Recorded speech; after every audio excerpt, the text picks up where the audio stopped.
हाय, hello, नमस्कार friends. मी इथं ब्लाऊजचं back design कसं बनवायचं ते सांगणार आहे तुम्हाला. पहिल्यांदा शेप ड्रॉ केलेला आहे. शेप कट करते अस्तरवरचा फक्त. जसं तुम्हाला पाहिजे तसं शेप तुम्ही घेऊ शकताय. आता मेन फॅब्रिक सरळ बाजूने ठेवते. त्याच्यावर अस्तर ठेवते. चारी बाजूनं राऊंड पूर्ण पिन्स लावून सेफ करून घेते. अस्तर आणि मेन फॅब्रिक जोडून घेते पिन्स लावून. आता शिलाई मारून घेते. जसं शेप आहे आपल्या अस्तरचं तसं शिलाई मारून घ्यायचं पूर्ण राऊंडने.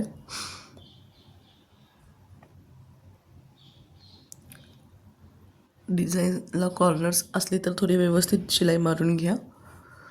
मेन फॅब्रिकच्या आतल्या बाजूला शिलाई येऊ देऊ नका, अस्तरवरच मारून घ्या.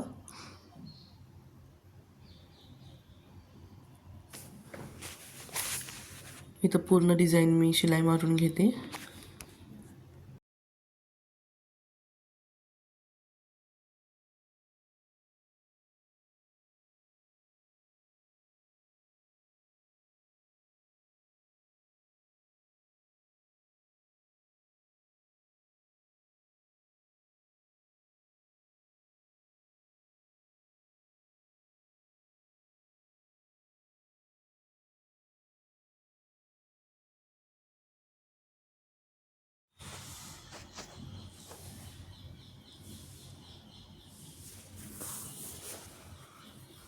आता मी इथं खालची बाजू पण शिलाई मारून घेते. असं शिलाई मारण्याने कपडा लावून डबल फोल्ड करून शिलाई मारायचं चुकेल थोडं. गरज काही नसते. तुम्ही बघू शकता खालची बाजू पण मी आता शिलाई मारून घेते. आता जो नेकचा आतला मेन फॅब्रिक पार्ट आहे तो कट करून घेते.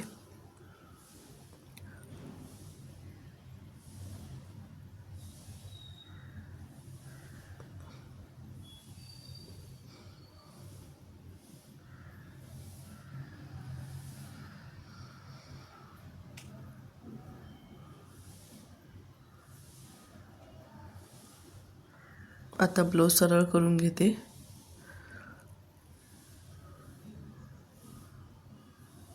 कॉर्नर सगळे व्यवस्थित काढून घ्या बाहेर.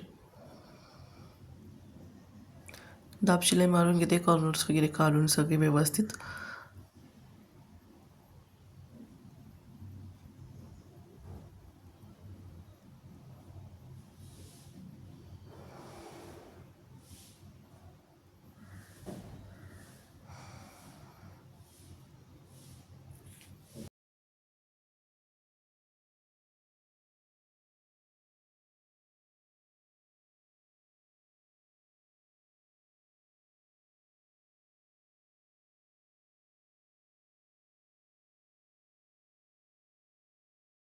दाब शिलाई मारून तयार आहे इथं आपला ब्लाऊज. तुम्ही बघू शकता असं झालं आता दाब शिलाई मारल्यावर. आता ह्याला लेस लावून घेते मी, नेकला लेस.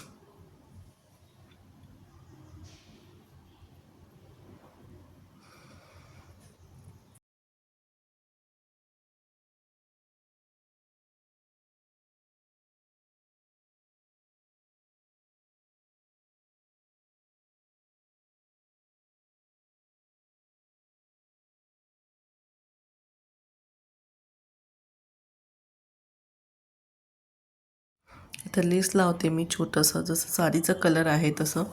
तुम्हाला जो लेस हवा आहे तुम्ही तो लेस लावू शकता एक शिलाई मारून. लेस लावताना कॉर्नर्सला फोल्ड करून लावायला लागतं. तुम्ही बघू शकता इथं मी फोल्ड करते. सगळ्या कॉर्नरला फोल्ड करून लावायचं लेस. फोल्ड केल्याशिवाय लेस कॉर्नरला व्यवस्थित बसणार नाही आहे.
लेस लावल्यानंतर इथं मी दोरी लावून घेते दोन्ही बाजूला पण लटकन दोरी.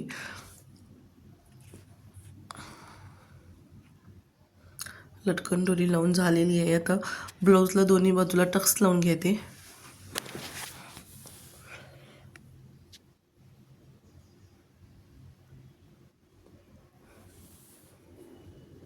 इथं आता फायनली आपला ब्लाऊज रेडी झालेला आहे. कसं झालेलं आहे बॅक डिझाईन ते तुम्ही कमेंटमध्ये सांगू शकताय. हे असं रेडी झालं आहे. Thank you for watching.